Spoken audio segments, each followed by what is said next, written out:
बरसात का मौसम था। शहर की सबसे मसरूफ सड़क पर गाड़ियों की लंबी कतारें लगी थी कि अचानक एक चमकती हुई काली कार बीच सड़क में बंद हो गई। पीछे खड़ी गाड़ियां हार्न पर हार्न बजाने लगी। बारिश के साथ साथ आवाजों का शोर भी बढ़ने लगा। लोग झंझलाकर बोल उठे, यार जी अमीर लोग भी ना गाड़ियां तो करोड़ों की ले लेते हैं मगर चलाना नहीं आता। एक मोटरसाइकिल वाला बोला, ओ मैडम गाड़ी साइड पर करो, सड़क जाम हो गई है। गाड़ी के अंदर बैठी लड़की के हाथ लर्ज रहे थे। वो बार बार चाबी घुमाती मगर इंजन बिल्कुल खामोश। उसके माथे से पसीने की बूंदें टपकने लगी। वो लड़की समरीन थी, शहर के एक बड़े बिजनेसमैन की इकलौती बेटी। उसके लिए ये मंजर बिल्कुल नया था।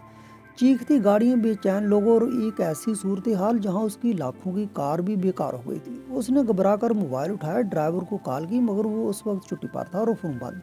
उसने सर्विस सेंटर कॉल करने की कोशिश की मगर नेटवर्क बार बार कट रहा था। बारिश की बूंदें शीश बार गिरती रही और समरीन की आंखों में पहली बार बेबसी उतर आई। चारों तरफ गाड़ियां रुकी थी, लोग घूर रहे थे, कुछ हंस भी रहे थे लेकिन मदद करने को कोई आगे नहीं बढ़ रहा था। और समरीन के अंदर जैसे कोई खौफ आहिस्ता आहिस्ता फैलता जा रहा था, एक खौफ जिससे शायद वो पहली बार वाकिफ हुई थी।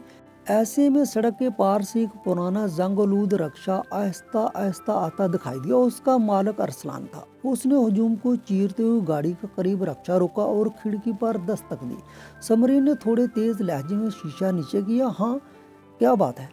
अरसलान ने पुरस्कून मगर मजबूत लहजे में कहा, मैडम आपकी गाड़ी बंद हो गई है, सड़क जाम हो गया है, लोगों को निकलने में मुश्किल हो रही है, गाड़ी को साइड पर लगाना होगा, धक्का देना पड़ेगा। समरीन ने ऊपर से नीचे तक उसको देखा। एक लम्हे को उसे लगा कि शायद ये आदमी मदद के बहाने पैसे मांगेगा मगर भीड़ की नजरें उस पर थीं तो वो मजबूरन सर हिला देती है। अरसलान ने पीछे जाकर गाड़ी को धक्का देना शुरू किया। उसके पांव फिसल रहे थे मगर उसके चेहरे पर हार मानने का कोई तासर नहीं था। लोग तमाशा देख रहे थे मगर कोई आगे ना आया। बस अकेला यह गरीब रक्शे वाला समरीन की मदद में अपनी पूरी जान लगा रहा था। आहिस्ता आहिस्ता गाड़ी सिरकने लगी। अरसलान ने मजीद जोर लगाया, उसकी रगें तान गईं, सांसें तेज हो गईं मगर उसने तब तक हिम्मत नहीं छोड़ी जब तक गाड़ी साइड पर न लग गई। समरीन ने सुख का सांस लिया, पर्स खोला और 500 के 2 नोट निकालकर खिड़की से आगे बढ़ाए। ये लो, तुमने मेरी मदद की है, ये तुम्हारे पैसे। अरसलान ने पलटकर उसकी तरफ देखा, हाथ पीछे कर लिया और गहरे लहजे में बोला, मैडम पैसे उस काम के होते हैं जो पैसों के लिए किया जाए। मैंने तो इंसानियत के लिए हाथ बढ़ाया और इंसानियत का कोई दाम नहीं होता। ये कहकर उसने अपना रुमाल कंधे पर डाला और वापस अपने रक्शे की तरफ बढ़ गया। समरीन के हाथ में नोट वैसे ही रह गए। उसका दिल धड़कने लगा। उसने पहली बार महसूस किया कि शहर की भीड़ में कोई ऐसा भी है जिसे पैसों से नहीं खरीदा जा सकता। वो खिड़की से बाहर देखती रही। बारिश में भीगता हुआ वो शख्स, उसके अल्फाज, उसकी इंसानियत, उसकी खुददारी सब उसकी यादों में उतर गए। ट्रैफिक फिर से चल पड़ा मगर समरीन का दिल वहीं अटक गया। उसे अंदाजा भी ना था कि ये मुलाकात उसकी जिंदगी का रुख बदलने वाली है। चंद दिन बाद समरीन को दफ्तर की एक अहम मीटिंग में जाना था जिसमें देर होने का मतलब था करोड़ों की डील हाथ से निकल जाना और उसके वालिद की इज्जत पर सवाल खड़ा होना। लेकिन उस रोज भी ड्राइवर गाड़ी लेकर किसी काम से गया होता और वक्त पर नहीं पहुंचा। समरीन ने तय किया कि ड्राइवर का इंतजार करना सही नहीं, वो खुद किसी रक्शे में बैठकर निकल जाएगी। जब वो बाहर निकली तो उसकी नज़र एक पुराने रक्शे पर पड़ी। वही रक्षा और उसका मालिक वही अरसलान था जिसने बरसात में उसकी मदद की थी।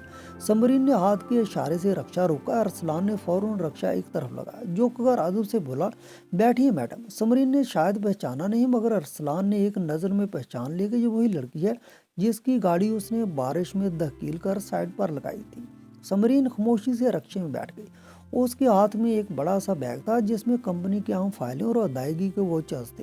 वो बैग उसके वालिद ने खुद दिया था और जाते वक्त कहा था कि समरीन, इसमें लाखों रुपए और ज़रूरी कागजात हैं, इन्हें एहतियात से पहुंचाना, ज़रा सी गलती से बड़ी मुसीबत हो सकती है। रक्षा आहिस्ता आहिस्ता चल पड़ा। समरीन मोबाइल में मीटिंग के नोट्स देख रही थी और कभी कभी घड़ी पर नज़र डाल रही थी। दफ्तर पहुंचने पर वो जल्दी में उतरी, पर्स से पैसे निकाले और आगे बढ़ गई। जल्दबाजी में उसे एहसास ही नहीं हुआ कि बैग अब भी रक्शे की सीट पर रखा है। अरसलान ने भी बैग पर ध्यान नहीं दिया और रक्षा आगे बढ़ा दिया। स्टैंड पर पहुंचकर जब उसने बैग देखा तो हैरान रह गया। बैग काफी भारी था। उसके माथे से पसीने की एक बूंद टपक कर बैग पर गिरी। दिल में आया कि खोल कर देखूं मगर फौरन ज़मीर की आवाज़ गूंजी, ये तेरा नहीं अरसलान, दूसरों की चीज़ छूना भी गुनाह है। उसने फैसला किया कि बैग वापस पहुंचाएगा। वो फौरन रक्षा मोड़कर उसी कंपनी के दफ्तर की तरफ गया जहां समरीन उतरी थी। मगर तब तक देर हो चुकी थी। समरीन अंदर जा चुकी थी। उसने गेट पर मौजूद सिक्योरिटी गार्ड से कहा, भाई मुझे अंदर मैडम से मिलना है, उनका बैग रक्शे में रह गया था। गार्ड ने तंजिया लहजे में कहा, सॉरी, बगैर इजाज़त अंदर जाने की इजाज़त किसी को नहीं। अरसलान चाहता तो वो बैग गार्ड को दे सकता था, मगर उसे ठीक नहीं लगा। दिल में सोचा, ये बैग कीमती लगता है, गार्ड को देना मुनासिब नहीं, बेहतर है कल सुबह खुद मैडम को दूं। वो बैग अपने साथ घर ले आया। रास्ते में कई बार दिल ने कहा, खोल कर देख, मगर हर बार उसने खुद को रोका। शाम को घर पहुंचे तो माँ और बहन आयशा बैठी थी। आयशा ने बैग देकर पूछा, भैया ये कहाँ से आया, किसका है? अरसलान ने जवाब दिया, एक सवारी भूल गई थी। माँ ने धीमी आवाज में कहा, बेटा खोल कर देख लो, क्या पता इसमें पैसे हों। तेरी बहन की शादी करीब है, शायद खुदा ने कोई जरिया भेजा हो। आयशा की आंखों में भी उम्मीद की चमक थी। भैया अगर पैसे हो तो सब परेशानियां दूर हो जाएंगी। अरसलान की नज़र बहन के मासूम चेहरे पर पड़ी। दिल कांप उठा। लम्हा बार उसके कदम डगमगाए, मगर फौरन बैग सीने से लगाकर बोला, आयशा तेरी शादी बेईमानी के पैसों से नहीं होगी। चाहे मुझे दिन रात रक्षा चलाना पड़े, मगर दूसरों का हक छीन कर तुझे दुल्हन नहीं बनाऊंगा। कोई नहीं देख रहा तो कम अज कम अल्लाह तो देख रहा है ना। अपनी नीयत पर दब्बा नहीं लगने दूंगा। ये मेरी गैरत के खिलाफ है। ये सुनते ही माँ और आयशा शर्मिंदा हो गई। दोनों के चेहरे झुक गए। अरसलान ने दिल में सोचा, माँ और बहन भी तो गलत नहीं, जब घर में पैसा ना हो तो दिल बहुत कमजोर पड़ जाता है। मगर अगर आज मैं लालच में आ गया तो अपनी रूह पर ऐसा दाग लगा लूंगा जो कभी नहीं मिटेगा। अगली सुबह बैग लेकर कंपनी के दफ्तर पहुंचा। रिसेप्शन पर खड़े आदमी ने ऊपर से नीचे तक देखा। क्या चाहिए? अरसलान ने एहतराम से कहा, मैडम कल ये बैग रक्शे में भूल गई थी, ये उनका है, वापस करने आया हूँ। रिसेप्शनिस्ट ने हैरत से बैग खोला। अंदर अहम फाइलें और लाखों रुपए थे। वो दंग रह गया। उसने रजिस्टर निकाला, अपना नाम लिखो शनाख्त के लिए। अरसलान ने कांपते हाथों से लिखा, अरसलान रक्षा ड्राइवर। थोड़ी देर बाद जब समरीन दफ्तर आई और बैग देखा तो चौंक गई। ये बैग कहाँ से आया? रिसेप्शनिस्ट ने बताया कि मैडम एक रक्षा ड्राइवर वापस दे गया, कह रहा था कि आप भूल गई थी। समरीन के दिल में वही मंजर पलटाया। बारिश वो दिन, वो शख्स जो पैसे लिए बगैर उसकी मदद कर गया था। उसने रजिस्टर देखा, अरसलान रक्षा ड्राइवर। पढ़ते ही उसकी आंखें नम हो गई। दिल ने कहा, पापा हमेशा कहते थे गरीबों पर भरोसा नहीं किया जा सकता, मगर इस आदमी ने एक लम्हे में उसकी सारी बातें गलत साबित कर दी। अगली सुबह आसमान पर हल्की सी धुंध थी। ठंडी हवा गलियों से गुजरती जा रही थी, मगर अरसलान के दिल पर बोझ सा तारी था। रात भर नींद उसकी आंखों से कोसों दूर रही।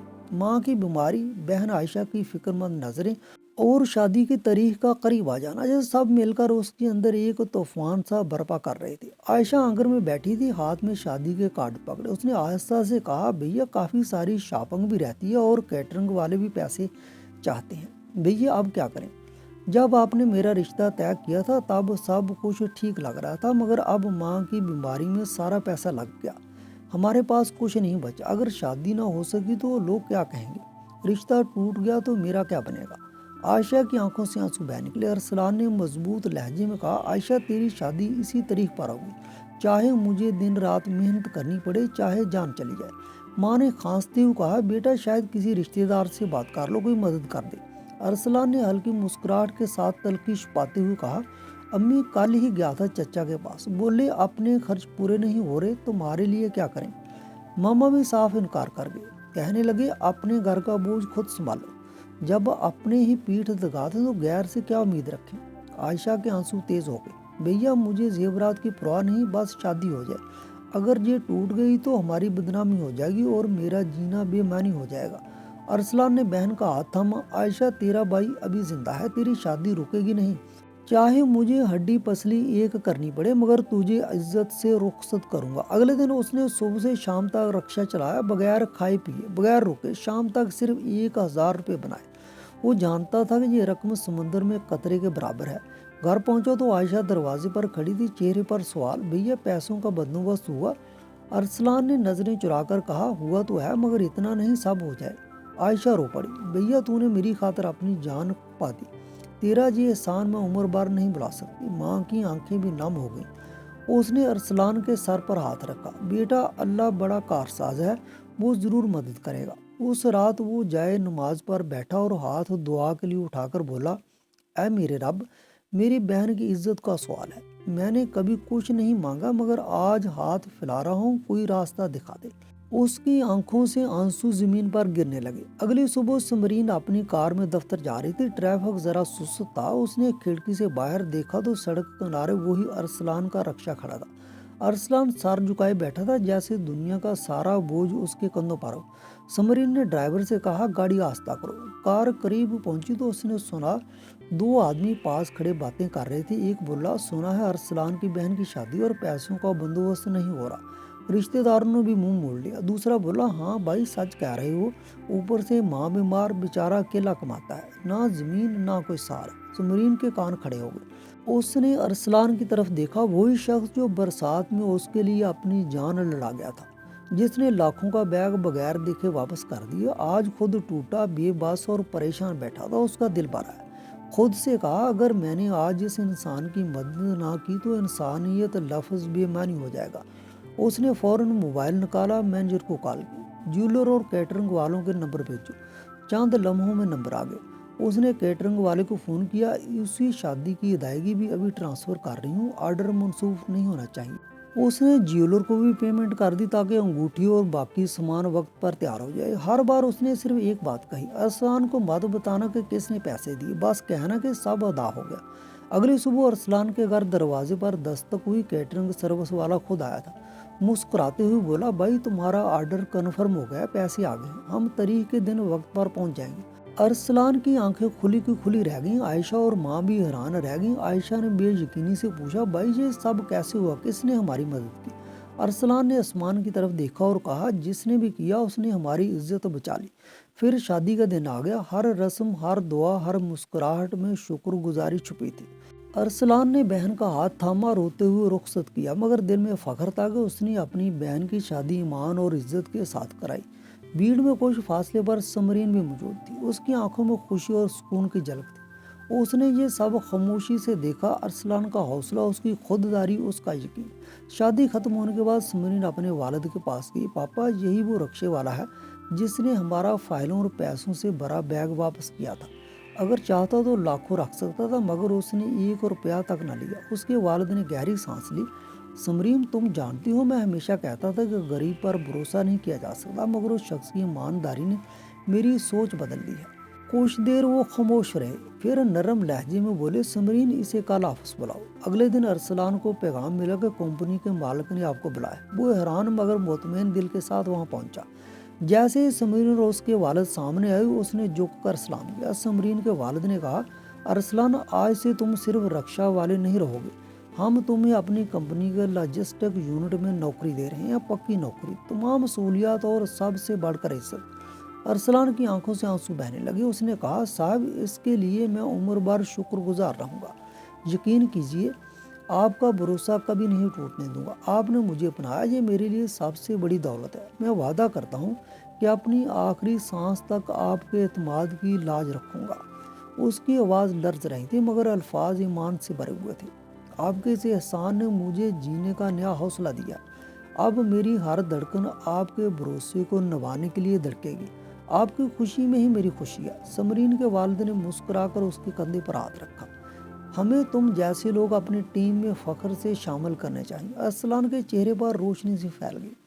اس لمحے اس نے محسوس کیا کہ کبھی کبھار صرف ایمانداری انسان کو اس مقام تک پہنچا دیتی ہے جہاں بڑے بڑے عہدے دار بھی نہیں پہنچ سکتے۔ دوستو، یہ کہانی ہمیں یہ سبق دیتی ہے، نیکی اور دیانت کبھی رائے گاہ نہیں جاتی۔ کسی کے چہرے پر مسکراہٹ لانے والا انسان دراصل خدا کے قریب ہوتا ہے۔ اگر آپ کو یہ کہانی پسند آئی ہو تو اسے لائک، دوستوں سے شیئر کریں اور اپنی رائے کا اظہار ضرور کریں۔